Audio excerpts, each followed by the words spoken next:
الحمد لله وكفى الحمد لله وكفى وسلام على عباده الذين اصطفى أما بعد أعوذ بالله من الشيطان الرجيم بسم الله الرحمن الرحيم ربنا وجعلنا مسلمين لك ومن ذريتنا أمة مسلمة لك وقال رسول الله صلى الله عليه وسلم المسلم من سلم المسلمون من لسانه ويده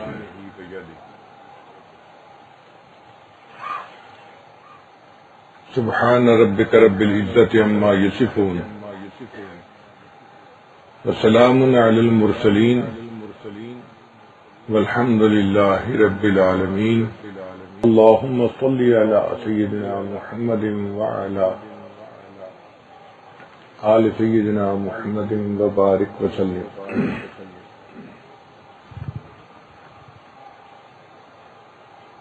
سیدنا ابراہیم علیہ السلام نے جب بیت اللہ کی تعمیر کی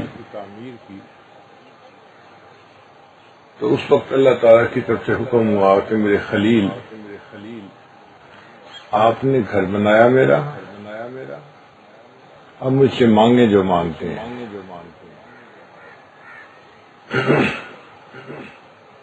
جو امیر لوگ ہوتے ہیں ان کا یہی طریقہ ہوتا ہے. ہم لوگ الیکٹریشین کو گھر لاتے ہیں تو پہلے طے کرتے ہیں بھئی پمپ خراب ہے، کتنے پیسے لیں گے؟ جی 500 روپیہ لوں گا. ٹھیک ہے، آ جائیے. جو امیر لوگ ہوتے ہیں وہ پہلے طے نہیں کرتے، وہ کہتے ہیں آپ آئیں ہمارا کام ٹھیک کر دیں، جو مانگیں گے ہم دے دیں گے. کیا مانگے گا؟ 500 مانگ لے گا، 1000 مانگ لے گا، ان کے لیے اتنا فرق نہیں پڑتا. تو جس طرح امیر لوگ کہتے ہیں کہ تم جو مانگو دیں گے، اللہ نے بھی فرمایا کہ میں تو کائنات کا مالک ہوں، پوری کائنات کے خزانے میرے اختیار میں ہیں. میرے خلیل مانگو تم مجھ سے کیا مانگتے ہو؟ تو ابراہیم علیہ السلام نے 3 دعائیں مانگی، جن میں ایک یہ دعا تھی کہ اے اللہ ہم دونوں کو مسلمان بنا دے. وہ پیغمبر اسلام تھے، پھر بھی انہوں نے یہ دعا مانگی کہ مجھے اور میرے بیٹے 2 تھے نا، ربنا وجعلنا مسلمین لک، ہم دونوں کو صحیح معنوں میں مسلمان بنا دے. یہ اتنی عظیم دعا ہے کہ ابراہیم علیہ السلام نے اس کو مانگا جب ان کو قبولیت کا یقین تھا. ہم نے کبھی یہ دعا مانگی اس لیے کہ ہمیں اس کی اہمیت کا اندازہ ہی نہیں ہے. اپنے آپ کو مسلمان کہنا آسان ہے، مسلمان بن کے رہنا یہ مشکل کام ہے. چمی گویم مسلمانم بلرزم کہ دانم مشکلات لا الہ. جب میں اپنے آپ کو کہتا ہوں کہ میں مسلمان ہوں تو میں کانپ جاتا ہوں، اس لیے کہ میں لا الہ الا اللہ کے تقاضوں کو جانتا ہوں کہ مسلمان بن کے رہنا کوئی آسان کام نہیں ہے. نبی علیہ السلام نے ایک حدیث مبارکہ میں مسلمان کی ڈیفینیشن کی، مسلمان کے بارے میں بتایا کہ مسلمان کون ہوتا ہے. فرمایا المسلم من سلم المسلمون من لسانہ ویدہ. مسلمان وہ ہوتا ہے کہ جس کی زبان سے اور جس کے ہاتھوں سے دوسرے مسلمان سلامتی بنا، دوسروں کی جان محفوظ، مال محفوظ، عزت آبرو محفوظ، کوئی فکر نہ ہو ان کو. یہ مسلمان ہے اور مجھے کوئی فکر نہیں ہے. مسلمان وہ ہوتا ہے. اس لیے جب ایک مسلمان دوسرے مسلمان کو کہتے ہیں نا السلام علیکم، تو اس میں یہی میسج دیتے ہیں تمہارے اوپر سلامتی ہو، تم فکر مت کرو، تمہاری جان، تمہارا مال، تمہاری عزت میرے سے محفوظ ہے، مجھ سے فکر کرنے کی بات نہیں۔ اور جس بندے سے دوسرے کی جان، مال، عزت محفوظ نہ ہو، شریعت کے مطابق وہ مسلمان ہی نہیں ہوتا۔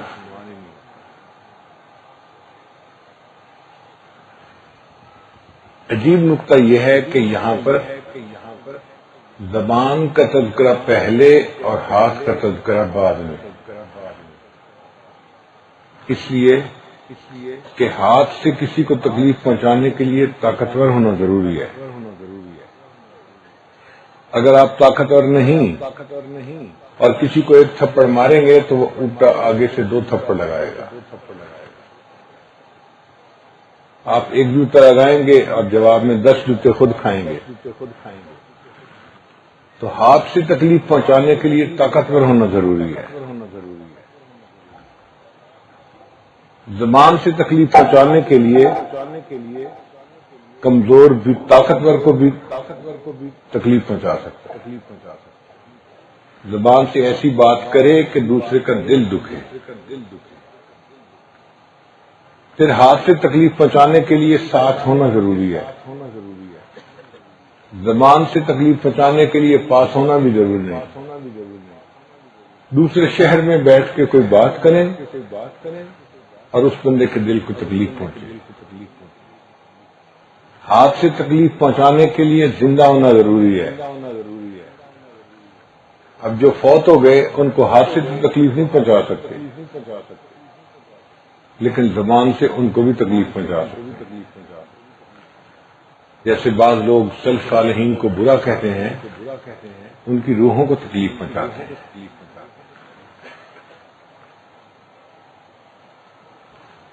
پھر ایک بات اور بھی ہے، ہاتھ سے جو انسان زخم لگاتا ہے وہ زخم ہرا ہو جاتا ہے، جو زبان سے زخم لگاتا ہے وہ کبھی ہرا بھی نہیں ہوتا، وہ کبھی مندمل بھی نہیں ہوتا، زیادہ دل دکھتا ہے۔ شریعت نے قانون بنا دیا، تکف شرک عن الناس، تم انسانوں کو اپنے شر سے بچاؤ۔ ہر انسان کے اندر شر ہوتا ہے، جو مخلوق سراپا خیر وہ فرشتے، جو سراپا شر وہ شیطان، جو خیر اور شر کا مجموعہ وہ حضرت انسان۔ ہر انسان میں خیر بھی ہے، شر بھی ہے۔ جس نے اپنے اوپر خیر کو غالب کر لیا وہ اچھا انسان، اور جس کے اوپر شر غالب آ گیا وہ برا انسان۔ تو شریعت کہتی ہے کہ تم اپنے شر سے لوگوں کو بچاؤ۔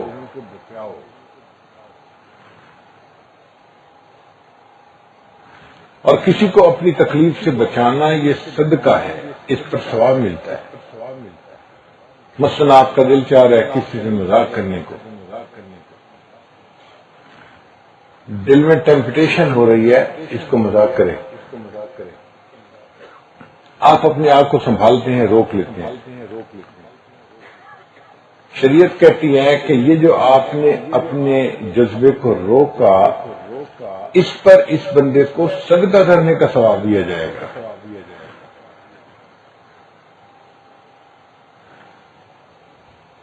تو تقاضائے گناہ سے بچنے پر بھی شریعت اجر دیتی ہے۔ تو زندگی کا اصول بنا لیجئے کہ اول تو دوسروں کے دلوں کو خوشی دیں، اور اگر کسی کا دل کو خوشی نہیں دے سکتے تو کم از کم تکلیف تو نہ دیں۔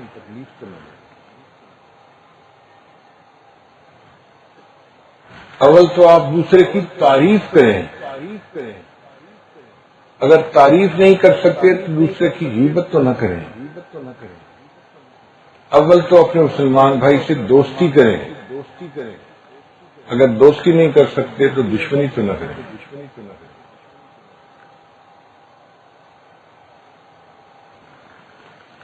بعض لوگ ہوتے ہیں بہت بے حس قسم کے لوگ ہوتے ہیں، دوسروں کو احساس نہیں ہوتا ان کو، اللہ تعالیٰ کی نظر میں ایسے لوگ سب سے زیادہ برے ہوتے ہیں جو بے حس ہوتے ہیں. www.dasquran.com بنی اسرائیل کی ایک عورت تھی، حدیث پاک میں اس کا تذکرہ ہے. صائمۃ الدہر تھی اور قائمۃ اللیل تھی، ساری رات تہجد پڑھتی، سارا دن روزہ رکھتی، نیک بی بی تھی. اس زمانے میں ریفریجریٹر نہیں ہوتے تھے، تو کوئی کھانا بچ جاتا تو اسے ہوادار جگہ پہ کھلا رکھا جاتا تھا. اس نے چند مرتبہ اپنا دودھ رکھا، رات کو بلی آئی اور دودھ پی گئی. اب اس عورت کو بڑا غصہ تھا، بلی نے میرا دودھ پی لیا. اس نے کہا اچھا میں اس کو پکڑوں گی نا تو اس کو خوب سزا دوں گی. ایک دن اس نے بلی کو پکڑ لیا، اس نے اس کو پنجرے میں بند کر دیا اور کہا کہ میں اس بلی کو نہ کھانا دوں گی نہ پانی دوں گی، اس کو بھوکا پیاسا رکھوں گی، سزا دوں گی اس نے میرا دودھ کیوں پیا. وہ بلی ایک دو دن کے بعد مر گئی. حدیث پاک میں ہے جیسے ہی بلی مری اللہ نے اس عورت کے جہنم میں جانے کا فیصلہ کیا. یہ بے حس عورت دوسرے کی تکلیف کا خیال نہیں کرتی. وہ نمازیں پڑھنے والی تھی، وہ روزے رکھنے والی تھی، وہ نیک بی بی تھی، مگر بے حس تھی. اس کی بے حسی اللہ کو ناپسند آئی. اگر ایک جانور کی تکلیف کو محسوس نہ کرنا بھی اتنا بڑا گناہ ہے تو کسی انسان کی تکلیف کو محسوس نہ کرنا کتنا بڑا گناہ ہو. اس لیے بے حس نہ بنے، دوسرے کی تکلیف کا ہمیشہ احساس کریں. شریعت نے کہا کہ تم راستے میں جا رہے ہو، کوئی کانٹے دار چیز پڑی ہے، اس سے دوسرے بندے کو تکلیف پہنچ سکتی ہے. آپ نے اس کو راستے سے اٹھا کے کنارے پر رکھ دیا، اتنا کرنے پر صدقہ کرنے کا ثواب دیا جائے گا. اماطۃ الاذی عن الطریق، راستے سے تکلیف والی چیز کو ہٹا دیا.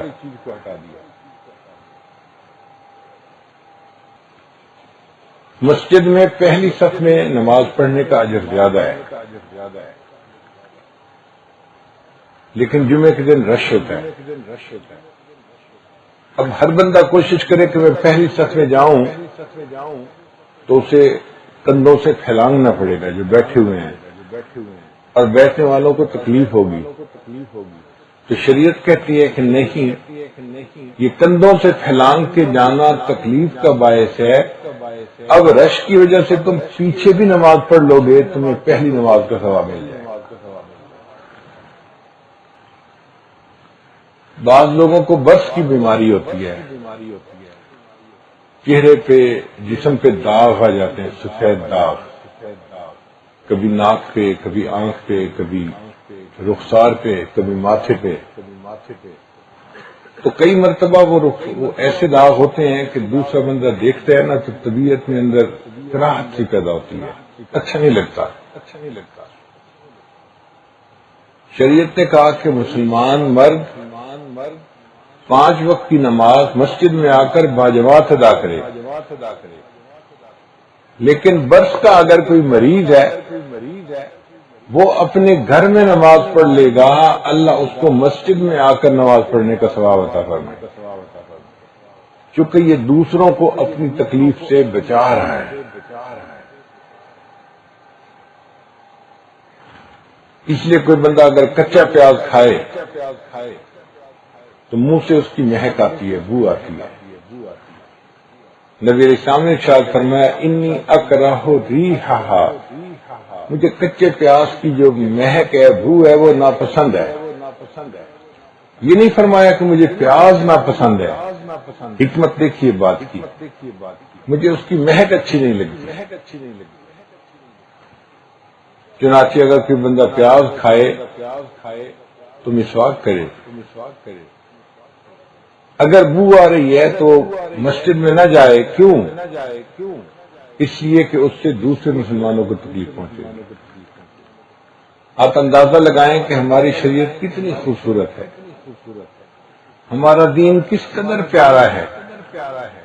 دوسرے کو اتنی چھوٹی سی تکلیف بھی پہنچانے کی اجازت نہیں. بعض لوگ مکینک ہوتے ہیں، ان کے کپڑوں پہ پٹرول ڈیزل لگا ہوتا ہے، اس کی بو ہوتی ہے. وہ نماز پڑھنا چاہتے ہیں، شریعت کہتی ہے نہیں، تمہارے کام کے کپڑے الگ ہونے چاہیے، مسجد میں آنے کے کپڑے الگ ہونے چاہیے. خذوا زینتکم عند کل مسجد، تم مسجد میں آتے ہوئے زینت اختیار کرو. ان داغ والے پسینے والے کپڑوں میں تم مسجد میں مت آؤ. جس کے پاس بیٹھو گے اس کو تمہارے پسینے کی بو آئے گی، ڈیزل پٹرول کی بو محسوس ہوگی، تو یہ ٹھیک نہیں ہے. نماز کے لیے صاف ستھرے کپڑے پہن کے آؤ، خوشبو لگا کے آؤ، تاکہ دوسرے مسلمانوں کے لیے راحت کا سبب بنو، رحمت کا سبب نہ بنو. تو دین اسلام ہمیں اتنے چھوٹے چھوٹے باتوں کا بھی لحاظ رکھنے کا حکم دیتا ہے. اور جو بندہ دوسروں کا دل دکھائے اور اس کو تکلیف پہنچائے، آپ سوچئے وہ کتنے بڑے گناہ کا ارتکاب کرتا ہے.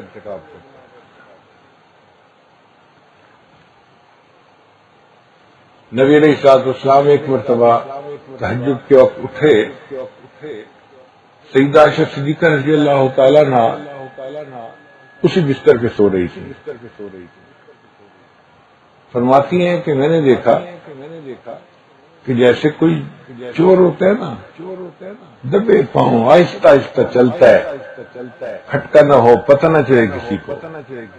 نبی علیہ الصلوۃ والسلام نے جوتے نہیں پہنے، آرام سے نیچے اترے اور ننگے پاؤں چلنا شروع کر دیا. میری آنکھ کھلی تھی. میں نے پوچھا، اے اللہ کے حبیب صلی اللہ علیہ وسلم، آپ اس طرح کیوں چل رہے ہیں؟ فرمایا، عائشہ تم سوئی ہوئی تھی، میں نے اٹھ کے وضو کر کے تہجد پڑھنی تھی، میں اس لیے ایسا اٹھ رہا تھا کہ میری وجہ سے تمہاری نیند ڈسٹرب نہ ہو. اب آپ سوچئے، بیوی تھی اور آپ اللہ کے نبی علیہ السلام تھے. اگر آپ اٹھتے اور اس کی وجہ سے ان کی نیند کھل بھی جاتی تو کوئی بگ ڈیل نہیں تھی، بڑی بات نہیں تھی. مگر نبی علیہ الصلوۃ والسلام نے اس کا بھی خیال رکھا کہ بیوی کی بھی نیند کو ڈسٹرب نہ کرو. اس کا مطلب یہ کہ تم دوسرے کو تکلیف کسی صورت میں بھی نہ پہنچاؤ.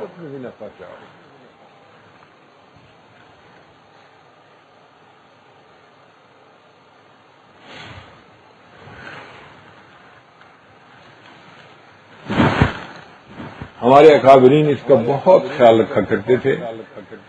ہمارے قول سے اور ہمارے فعل سے کسی دوسرے انسان کو تکلیف نہ پہنچے.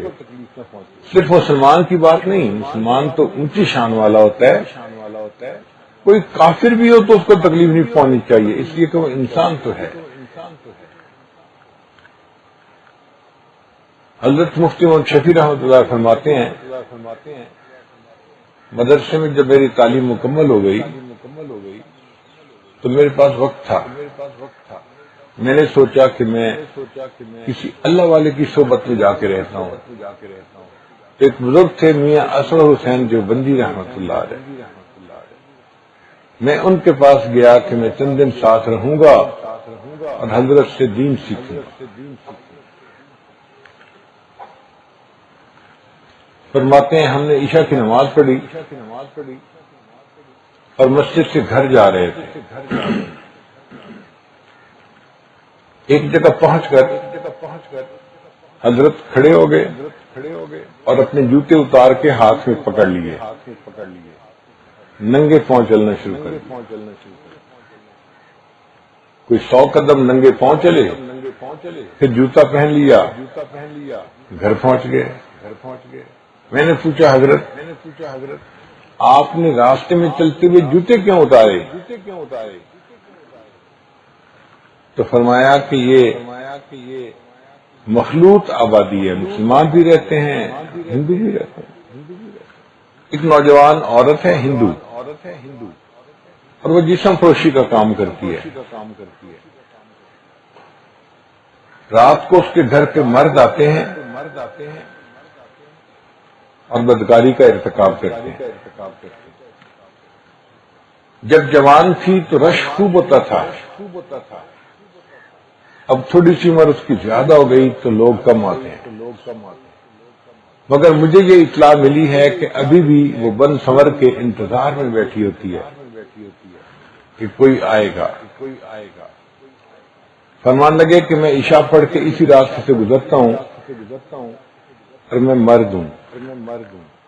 مرد کے جوتوں کی آواز عورت کے جوتوں کی آواز سے الگ ہوتی ہے، تو میں یہ سوچتا ہوں کہ جب میں اس کے گھر کے قریب سے گزروں گا تو یہ اپنے گھر میں بیٹھ کے آواز سنے گی تو اس کے دل کو امید لگے گی کہ میرا گاہک آیا ہے، اور جب میں وہاں سے چلا جاؤں گا تو اس کا دل ٹوٹے گا، اوہو میرے پاس تو کوئی نہ آیا۔ میں یہ بھی پسند نہیں کرتا کہ میری وجہ سے اس بدکار عورت کا دل دکھے۔ میں قریب سے گزرتے ہوئے جوتے اتار دیتا ہوں، اسے پتہ ہی نہ چلے کوئی مرد قریب سے گزرا بھی ہے یا نہیں گزرا۔ جب ہم صحیح معنوں میں مسلمان تھے ہم دوسرے کے دل کو اتنی بھی تکلیف نہیں پہنچاتے، حالانکہ اگر جوتا پہن کے چلے بھی جاتے تو یہ شریعت میں منع نہیں تھا، مگر جو حساس لوگ ہوتے ہیں وہ دوسرے کی تکلیف کا خیال رکھتے ہیں۔ فرماتے ہیں اگلے دن دوپہر کے وقت میں نے حضرت کے ساتھ کھانا کھایا، تو کھانا کھانے کے بعد میں نے کہا کہ حضرت دسترخوان میں سمیٹ دوں، تو حضرت نے مجھ سے کوشچن پوچھا، بتاؤ تم نے کسی سے دسترخوان سمیٹنا سیکھا ہے؟ ہم سوچیں دسترخوان سمیٹنا کون سا بڑا کام ہے، بچہ بھی سمیٹ سکتا ہے۔ تو حضرت نے پوچھا کہ کیا آپ نے دسترخوان سمیٹنا سیکھا ہے؟ میں نے کہا حضرت آپ سکھا دیجیے۔ فرمانے لگے کہ میں پہلے جو بچا ہوا کھانا ہوتا ہے نا یہ اندر گھر پہنچاتا ہوں تاکہ گھر والے اس کو استعمال کر لیں، مومن کے جھوٹے میں شفا ہوتی ہے، برکت ہوتی ہے، تو بچا ہوا کھانا خراب نہ ہو، استعمال میں آ جائے۔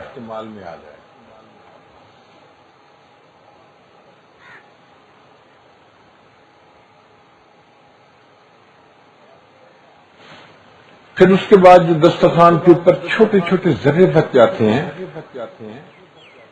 میں ان سب کو اکٹھا کرتا ہوں۔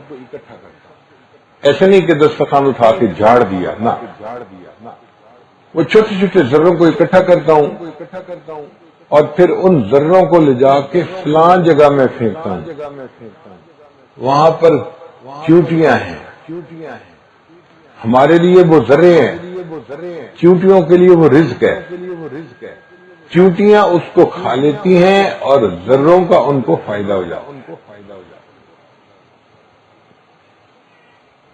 پھر ہڈیوں کو میں باہر گلی میں نہیں پھینکتا، فلاں چوراہے پہ پھینکتا ہوں، اس لیے کہ رات کے وقت وہاں کتے اکٹھے ہوتے ہیں اور ان کو قریب میں ہڈیاں پڑی ہوئی مل جاتی ہیں تو ان کے لیے وہ غذا بن جاتی ہے، ہڈیاں بھی کام آ جاتی ہیں۔ اور یہ جو آپ نے آم کھائے ہیں نا، میں ان آم کی گٹھلیوں اور چھلکوں کو باہر گلی میں نہیں پھینکتا۔ کیوں نہیں پھینکتے؟ فرمایا کہ جو میرے ارد گرد لوگ ہیں یہ غریب لوگ ہیں، یہ اپنے بچوں کو آم نہیں کھلا سکتے خرید کے، اگر میں باہر پھینک دوں گا چھلکے تو ہمسائے کے بچے دیکھیں گے، ان کے دل میں حسرت ہوگی۔ اس گھر والے نے اپنے بچوں کو آم کھلائے، ہمارا باپ امیر ہوتا ہمیں بھی آم کھلاتا، ان کے دل میں حسرت ہوگی تو مجھے گناہ ہوگا، میں اس گناہ کا سبب نہیں بنتا۔ حضرت آپ کیا کرتے ہیں؟ فرمانے لگے جو آم کی گٹھلیاں ہوتی ہیں ان کو میں فلاں جگہ گراؤنڈ کے قریب پھینکتا ہوں، عصر کے وقت وہاں محلے کے بچے اکٹھے ہو کے کھیلتے ہیں اور ان کو خشک گٹھلیاں مل جاتی ہیں تو ان کو خوشی ہوتی ہے کہ میں کھیلنے کی چیز مل گئی۔ اور یہ جو چھلکے ہیں آم کے، میں ان کو ایک جگہ نہیں پھینکتا، ایک دو چھلکے ایک جگہ ڈالے، پھر 10-20 قدم چل کے ایک دو چھلکے پھر پھینک دیے، پورے محلے میں گھومتا ہوں اور ایک ایک دو دو چھلکے کر کے رکھتا رہتا ہوں۔ پورے محلے میں کسی کو پتہ بھی نہیں چلتا آم کسی نے کھائے بھی ہیں یا نہیں کھائے۔ تو ہمارے اکابر دسترخوان کو سمیٹنے میں بھی اس بات کا خیال رکھتے تھے کہ دوسرے کا دل نہ دکھے، دوسرے کو تکلیف نہ پہنچے۔ بچپن میں میری والدہ مجھے اس بات کا بہت زور دیتی تھی کہ بیٹا تم نے کسی کا دل نہیں دکھانا، کسی کا دل نہیں دکھانا۔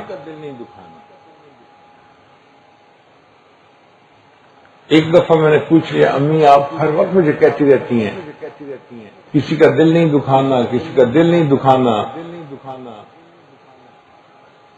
تو فرمانے لگی کہ بیٹا میرا تو دل چاہتا ہے تم زمین پہ چلو تو پاؤں آہستہ رکھا کرو تاکہ تمہارے پاؤں رکھنے سے زمین کو بھی تکلیف نہ پہنچے۔ تو ہمارے بڑے جو تھے وہ اتنا خیال کرتے تھے کسی کو تکلیف نہ پہنچے۔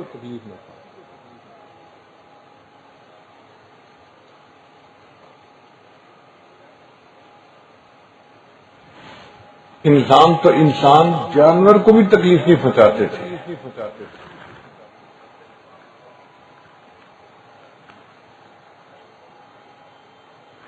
حضرت خواجہ باقی باللہ رحمۃ اللہ علیہ بزرگ گزرے، سمرقند کے رہنے والے تھے، اور سمرقند میں سردیوں میں سخت سردی ہوتی ہے، سائبیریا کی یخ ہوائیں وہاں آتی ہیں اور سینے کو چیرتی ہوئی چلی جاتی ہیں۔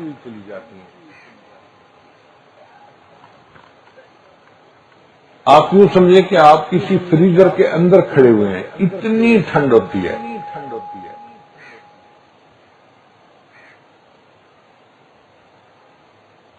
ایک دفعہ ہمیں گاڑی سے اترنا پڑا رات کے وقت میں، اتنی ٹھنڈی ہوا چل رہی تھی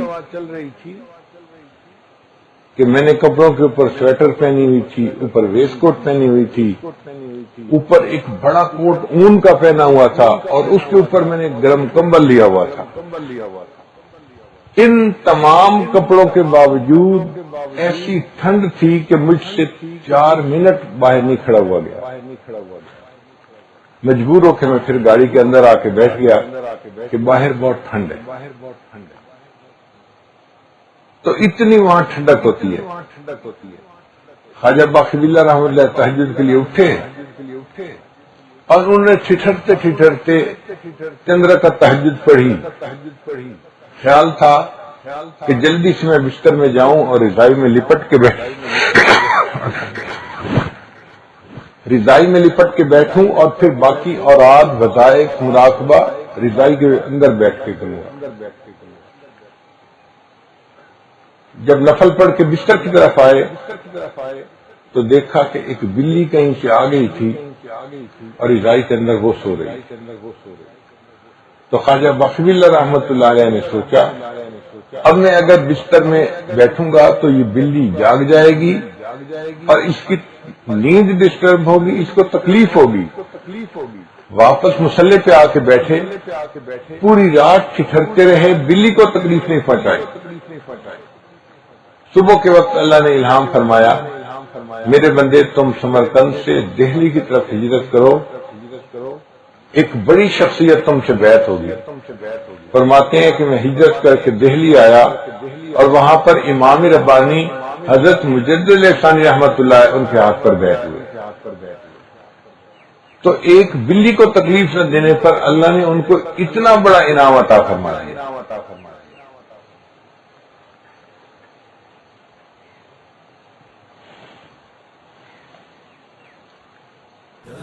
ایک بزرگ اپنی بیوی کے لیے کپڑا لے کے آئے. جب بیوی کو لا کے دکھایا اسے کپڑا بہت پسند آیا. آپ اچھا کپڑا لے کے آئے ہیں, مجھے پسند آیا. کہنے لگے اچھا تھوڑی دیر صبر کرو, میں ابھی آتا ہوں. وہ اس کپڑے کو لے کے چلے گئے. اب بیوی حیران, کپڑا دکھایا, مجھے اتنا پسند آیا, کہاں لے کے چلے گئے؟ کچھ دیر کے بعد واپس آئے. تو بیوی نے پوچھا کہ آپ کپڑا کہاں لے کے گئے تھے؟ مجھے تو بہت پسند تھا. کہنے لگے جب میں آپ کو کپڑا دکھا رہا تھا تو میں نے دیکھا کہ اس کپڑے کے اوپر ایک چیونٹی چل رہی تھی, اور اسی طرح کی چیونٹی میں نے کپڑے کی دکان کے قریب چلتے ہوئے دیکھی. تو مجھے خیال آیا یہ اس خاندان کی چیونٹی ہے. اب اگر یہ یہاں زمین پر چلی گئی تو یہ خاندان سے جدا ہو جائے گی, اس کو تکلیف ہوگی. میں کپڑے کو لے کر گیا, چیونٹی کو خاندان کی دوسری چیونٹیوں کے پاس چھوڑ کے پھر واپس آئے. جب ہم صحیح معنوں میں مسلمان تھے تو ایک چیونٹی کو بھی تکلیف نہیں پہنچاتے تھے.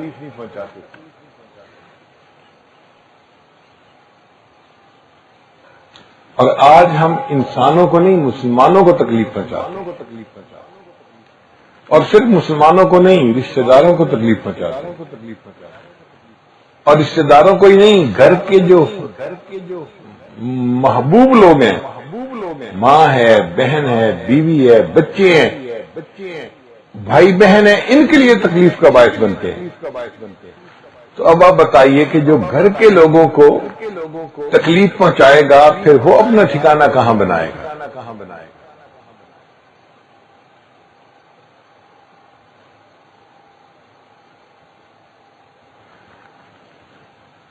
ساتھ رہتے ہوئے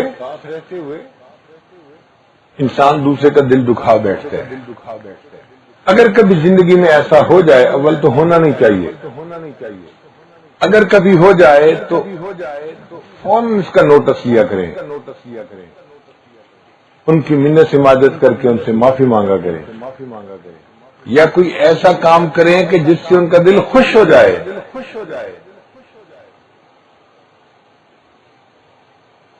صحابہ کرام کا عمل یہی ہے.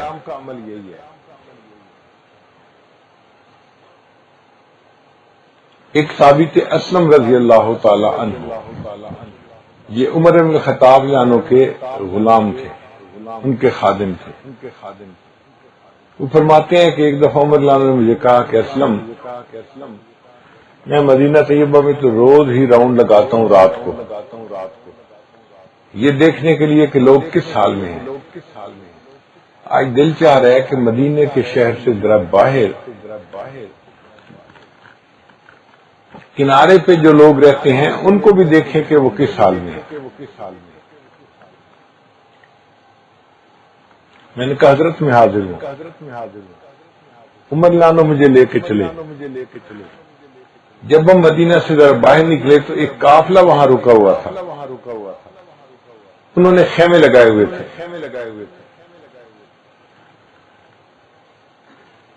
ہم وہاں گئے تو خیمے والے اپنے اپنے خیمے میں آرام کر رہے تھے.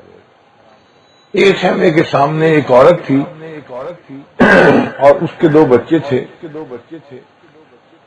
وہ آگ جلا کے بیٹھی تھی, سوئی بھی نہیں تھی. تو عمر لانا اس کے پاس گئے. نام تو نہیں جانتے تھے کہ کون ہے. یا اہل الضو, اے روشنی والو. یہ نہیں کہا اے آگ والو, کیونکہ آگ والو کہنے کا مقصد کچھ اور بھی بن سکتا تھا. اے روشنی والو تم کس حال میں ہو؟ عورت نے کہا کہ میں ایک پردیسی عورت ہوں, بیوہ ہوں, میرے پاس خرچہ نہیں ہے, نان نفقہ نہیں ہے,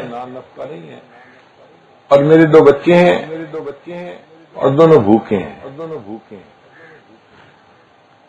اب میں نے آگ جلائی ہے اور پانی برتن کے اندر ڈال دیا ہے.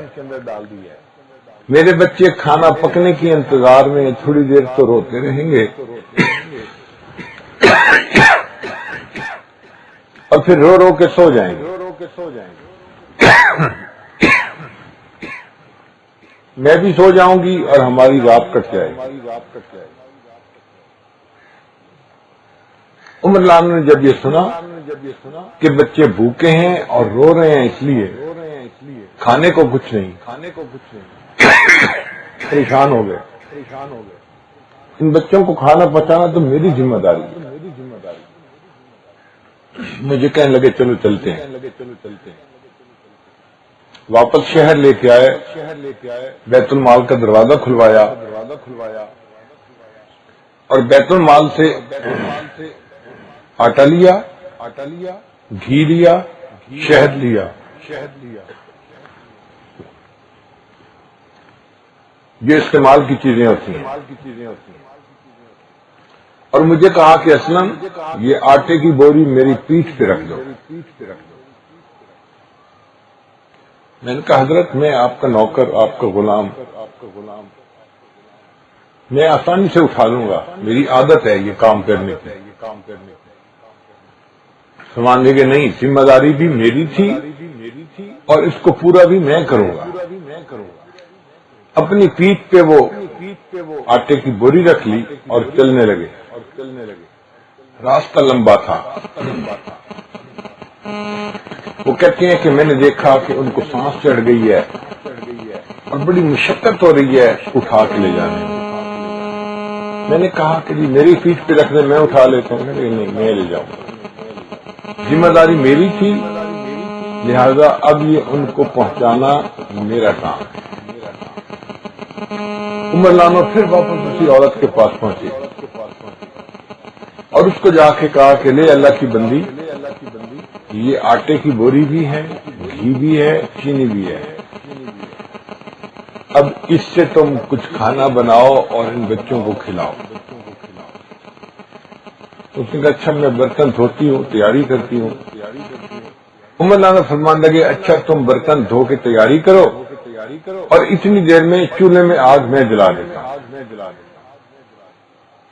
اب اللہ کی شان کی جو لکڑیاں تھیں نا وہ گیلی لکڑیاں تھیں، خشک نہیں تھیں. عمر لانا ان کو جلانے کے لیے پھونکے مارتے تھے اور دھواں اٹھ رہا تھا، اور دھوئیں کی وجہ سے عمر لانو کی آنکھوں میں سے پانی ٹپک رہا تھا. دھواں آنکھوں کو لگتا ہے نا تو آنکھوں میں پانی آ جاتا ہے. عمر لانو اس تکلیف کو برداشت کر رہے تھے اور پھونکے مارتے جا رہے تھے. کافی تکلیف اٹھانے کے بعد انہوں نے آگ کو جلا دیا. تو اس عورت نے دیگچی پر رکھی، گھی ڈالا، اس میں آٹا ڈالا، ہلایا. پھر جب وہ پکنے کے قریب ہو گیا تو اس کے اندر چینی یا شہد جو بھی تھا ڈال دیا تو وہ حلوہ سا بن گیا. اب جب اس کھانے کی مہک آنے لگی نا تو بچے رو رہے تھے، وہ چپ ہو گئے. اب ان کو تسلی ہو گئی کہ کچھ کھانا بننے کی مہک آ رہی ہے، کچھ بن کے ہمیں ملے گا. عورت نے کھانا بنا لیا. پھر عمر لانا نے کہا کہ اس کو ٹھنڈا کرو اور بچوں کو کھلاؤ. میرا خیال تھا کہ اب عمر لانا یہاں سے چل پڑیں گے. عمر لانا وہیں بیٹھے. بچوں نے پیٹ بھر کے کھانا کھایا تو بچے تھے، انہوں نے آپس میں کھیلنا شروع کر دیا. اب وہ کھیل رہے ہیں، ہنس رہے ہیں ایک دوسرے کے ساتھ.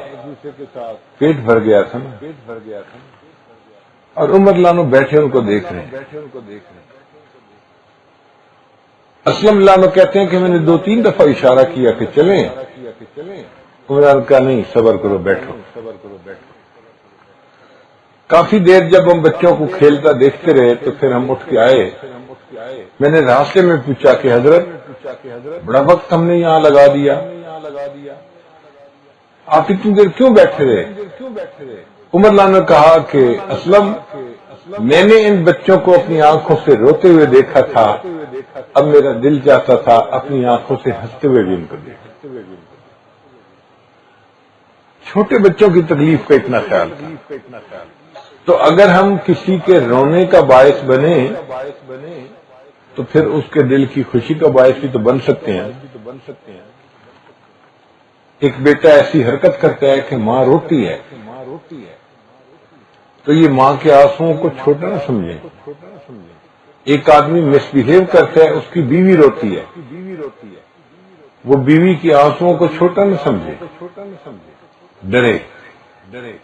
اگر میں نے اس کو نظر انداز کیا تو پتہ نہیں پھر میرے اوپر کیا عذاب ہے۔ اور کوئی ایسا کام ضرور کرے کہ جس سے اس تکلیف پہنچنے والے بندے کو خوشی مل جائے۔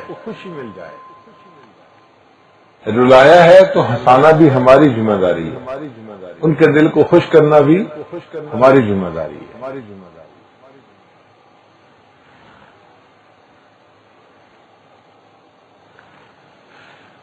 ایک بزرگ گزرے ہیں عبداللہ ابن مبارک رحمۃ اللہ علیہ، یہ امام اعظم ابو حنیفہ رحمۃ اللہ کے شاگرد تھے، اور اللہ نے ان کو بڑا مال و دولت دیا تھا، تو اپنے وقت کے امیر آدمی بھی تھے اور اپنے وقت کے بڑے عالم محدث بھی تھے۔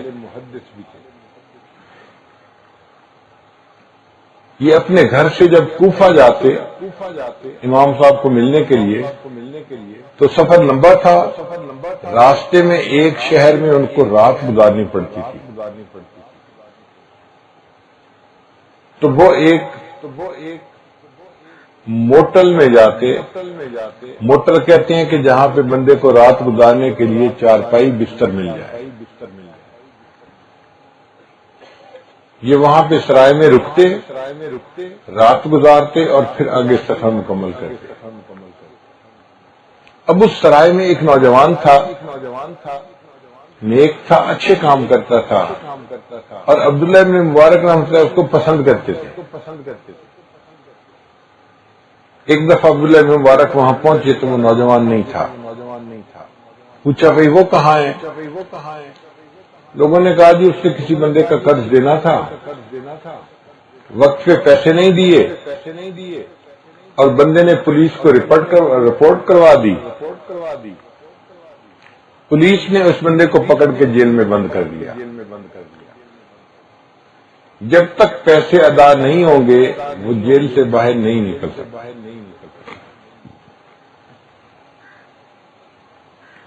عبداللہ بن مبارک رحمۃ اللہ علیہ صبح اٹھے تو تھانے دار کے پاس گئے، بھئی ایک نوجوان تھا، اس کو آپ نے جیل میں کیوں بند کر دیا؟ اس نے کہا جن کے پیسے دینے تھے انہوں نے اس کی شکایت کی تھی، میں نے جیل میں بند کر دیا، ابھی پیسے ادا کرو گے تو چھوٹو گے ورنہ نہیں۔ عبداللہ بن مبارک رحمۃ اللہ نے اس سے پوچھا بھی اگر اس کے پیسے میں ادا کر دوں تو کیا اس کو چھوڑ دو گے؟ تھانے دار نے کہا جناب ہمیں تو چاہیے کہ جس کا حق ہے اس کو حق مل جائے، آپ دے دیں گے تو بھی میں اس کو آزاد کر دوں گا۔ عبداللہ ابن مبارک رحمۃ اللہ نے جو قرضہ تھا سارا کا سارا ادا کر دیا، اور نوجوان کو یہ بھی نہیں بتایا کہ تمہیں میں نے چھڑوایا ہے، اور تھانے دار سے وعدہ لیا کہ میری زندگی میں تم کسی کو یہ راز نہیں کھولو گے۔ اس نے کہا مجھے کیا غرض ہے کسی کو بتانے کی، حق والے کو حق مل گیا، بس مسئلہ ختم ہو گیا۔ عبداللہ بن مبارک رحمۃ اللہ اس کے بعد درجنوں دفعہ اس شہر میں گئے، ٹھہرے، وہ لڑکا ان کو واقعہ سنایا کرتا تھا کہ جی ایک آدمی کا قرضہ دینا تھا، میں دے نہیں سکا تو مجھے جیل میں بند کر دیا گیا، اور کسی بندے نے میری طرف سے قرضہ دیا اور میں چھوٹ گیا۔ آپ ساری زندگی اس سے واقعہ سنتے رہے، اس کو نہیں بتایا کہ قرضہ تو میں نے دیا تھا۔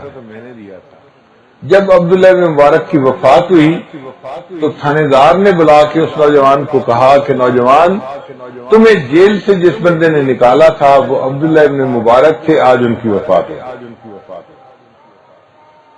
ہم دوسرے کا دل خوش کرتے تھے، اس طرح پتہ بھی نہیں چلنے دیتے تھے۔ ایک شخص عبداللہ بن مبارک کے پاس آیا، حضرت میرے اوپر 500 ریال کا قرضہ ہے، اگر آپ مجھے دے دیں تو میں قرضہ ادا کر دوں گا، میری ٹینشن ختم ہو جائے گی۔ عبداللہ بن مبارک نے کاغذ لیا اور اس کے اوپر 700 درہم لکھے اور کہا اچھا بھائی یہ میرے سیکٹری کے پاس لے جاؤ اور ان سے پیسے لے لو۔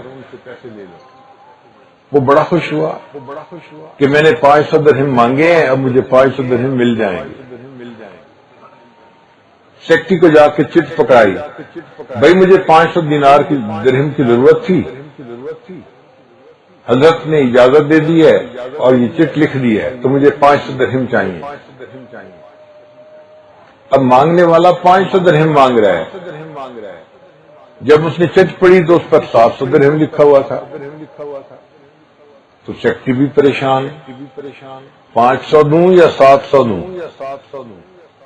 اس نے کہا اچھا بھائی میں ذرا حضرت سے نا ویریفائی کر کے آتا ہوں کہ کتنے پیسے دینے ہیں۔ وہ سیکٹری حضرت کے پاس آیا، حضرت یہ مانگ تو رہا ہے 500، چٹ پہ لکھے ہیں 700، تو دینے کتنے ہیں؟ حضرت نے کہا اچھا چٹ پر 700 لکھے ہیں؟ اس نے کہا جی۔ اچھا چٹ مجھے دکھاؤ۔ حضرت نے چٹ ہاتھ میں لی اور 700 کو کاٹ کے اس کے اوپر لکھ لیا 1400۔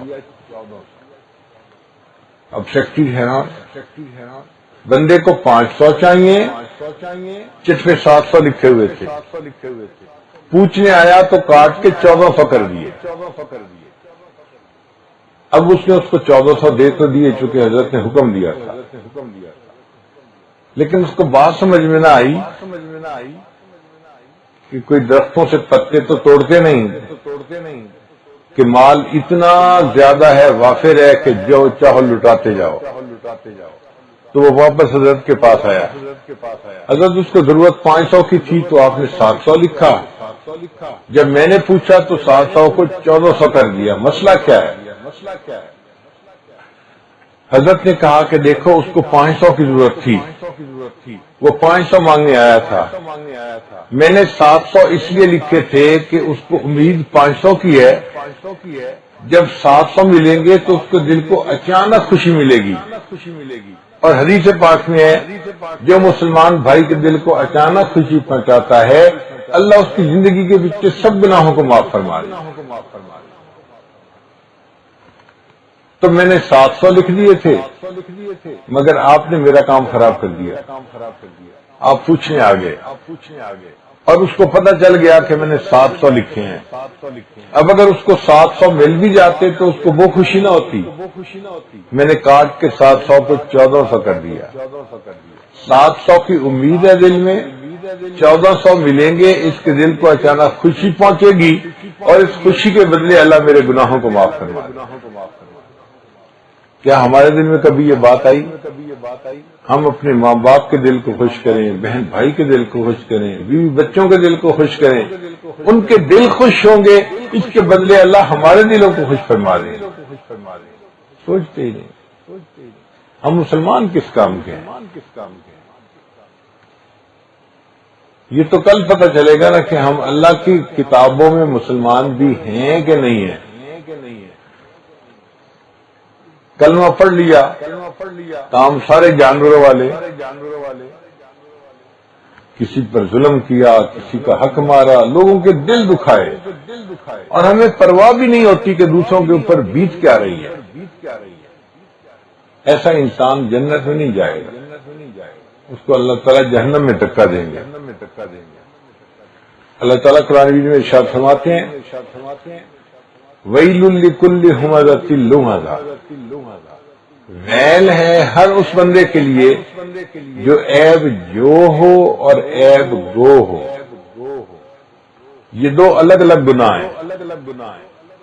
بعض لوگوں کی نگاہیں ایسی مائکروسکوپک ہوتی ہیں، نظر پڑتی ہے اور دوسروں کی چھوٹی چھوٹی غلطیوں کو بھی نوٹ کر لیتے ہیں۔ یہ عیب جو لوگ ہیں، عیب کے متلاشی لوگ ہیں۔ اور بعض بندوں کی عادت ہوتی ہے کہ کسی کی تھوڑی سی غلطی کا پتہ چلے اس کو دوسروں کو بتاتے ہیں، فون پہ اس کو بھی بتایا، اس کو بھی بتایا، اس کو بھی میسج کر دیا، اس کو بھی میسج کر دیا۔ یہ عیب گو ہوتے ہیں، عیب بیان کرنے والے، اور کئی مرتبہ یہ دونوں بیماریاں ایک ہی بندے میں ہوتی ہیں۔ وہ عیب جو بھی ہوتا ہے عیب گو بھی ہوتا ہے۔ تو ایسے بندوں کے لیے اللہ فرماتے ہیں کہ قیامت کے دن ان کو ایک وادی ہوگی جہنم کی جس کو ویل کہیں گے، اس میں عذاب دیا جائے گا۔ اس میں عذاب کیا ہوگا ذرا غور کیجئے۔ اللہ تعالیٰ فرماتے ہیں نار اللہ الموقدہ، ایک آگ ہوگی جس کو اللہ نے جلایا ہوگا۔ اس کے بعد مفسرین نے لکھا کہ آگ کا ایک ستون